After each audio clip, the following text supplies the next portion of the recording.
Next 9 news देख रही हैं आप और मैं हूं आपके साथ प्रज्ञा सिंह। देश भर में लोकसभा चुनाव को लेकर अब सियासत गर्माती हुई नजर आ रही है। जहां एक ओर एनडीए 400 पार का नारा देती हुई नजर आ रही है, तो वहीं विपक्ष अब कहीं ना कहीं अपनी एकजुटता को और ज्यादा मजबूत करने की कोशिश कर रहा है। लेकिन इस बीच देखने के लिए मिल रहा है कि इंडिया अलायंस के बीच एक दरार, एक तलखी देखने के लिए मिल रही है। ये कहीं ना कहीं सीटों के विभाजन को लेकर है। बिहार में कहीं ना कहीं अभी तक सीट शेयरिंग पर बात विपक्ष के बीच फाइनल होती हुई नजर नहीं आ रही है। ऐसा ही महाराष्ट्र में भी देखने के लिए मिल रहा है। लेकिन उत्तर प्रदेश में सीट शेयरिंग पर बात फाइनल होने के बाद भी कहीं ना कहीं सपा की मुश्किलें बढ़ती हुई नजर आ रही हैं।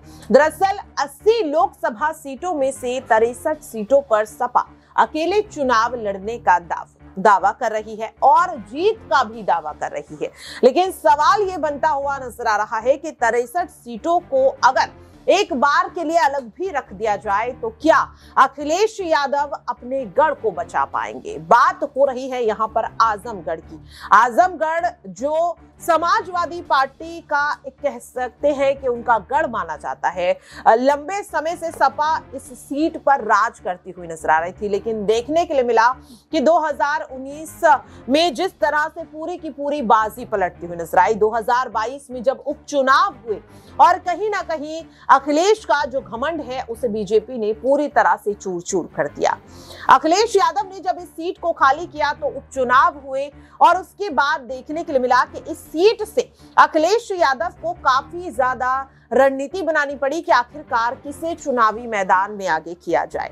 कई लोगों के नाम सामने आए और आखिरकार अखिलेश ने अपने चचेरे भाई धर्मेंद्र यादव पर भरोसा जताया, उन्हें चुनावी मैदान में आगे किया। लेकिन यहां पर देखने के लिए मिला कि बीजेपी प्रत्याशी दिनेश लाल यादव उर्फ निरहुआ ने उन्हें यहां पर करारी हार दी। हार की वजह कई बताई गई, लेकिन सवाल ये है कि क्या अखिलेश और सपा का जो अब दबदबा है वो आजमगढ़ में धीरे धीरे कम होता हुआ नजर आ रहा है। और शायद यही वजह है कि 2024 के लोकसभा चुनाव में प्रत्याशियों के ऐलान से पहले ही निरहुआ ने अखिलेश को खुली चुनौती दे दी। उन्होंने साफ तौर पर कहा कि तब तो अखिलेश बच गए थे, लेकिन इस बार उनके साथ इस सीट पर चुनाव लड़ने में काफी ज्यादा मजा आएगा। लगातार दिनेश लाल यादव यहां पर चुनौती देते हुए अखिलेश को नजर आ रहे थे।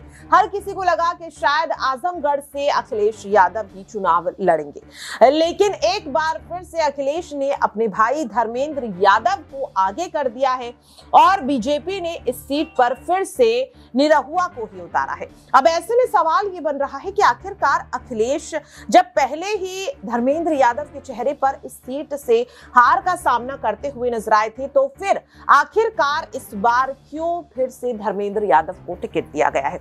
आखिरकार वो क्या वजह है, क्यों अखिलेश ने एक बार फिर से अपने चचेरे भाई पर भरोसा जताया है, अब आपको विस्तार से बताते हैं। दरअसल आपको बता दें कि आजमगढ़ में एक तरफ तो भोजपुरी फिल्मों के सुपरस्टार दिनेश लाल यादव उर्फ निरहुआ हैं, जो फिलहाल आजमगढ़ से सिटिंग एमपी हैं।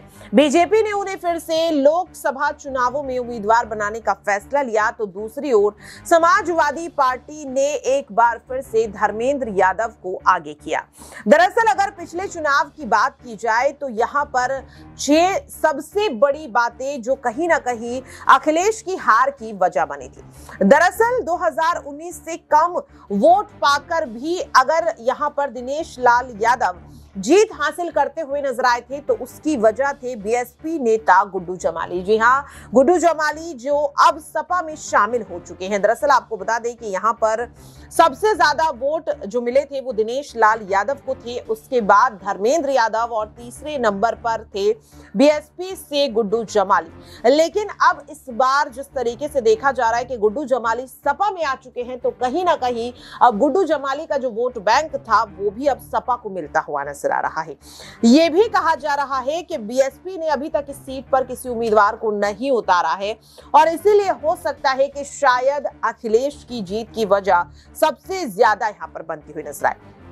अगर यहाँ पर बात की जाए तो आजमगढ़ में जातिगत फैक्टर सबसे ज्यादा चलता है।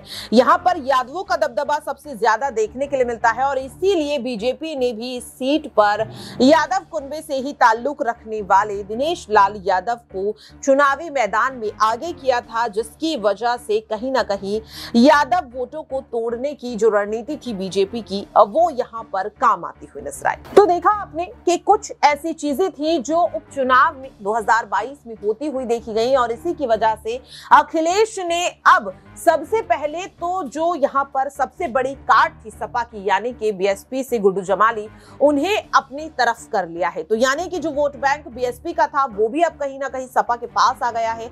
और दूसरी चीज ये कि जो यादव कुनबे से ताल्लुक रखने वाले दिनेश लाल यादव को उतारा था, अब उसके लिए भी अखिलेश लगातार जमीनी स्तर पर काम करते हुए नजर आ रहे। धर्मेंद्र यादव बार बार आजमगढ़ जा रहे हैं ताकि लोगों के बीच एक बार फिर से सपा के उस वर्चस्व को यहां पर दोबारा जगाते हुए नजर आए। चुनौती लगातार अखिलेश देते हुए बीजेपी को इस सीट पर नजर आ रहे हैं, लेकिन देखना काफी अहम रहेगा कि क्या रणनीति आजमगढ़ पर काम आती हुई नजर आएगी या फिर नहीं।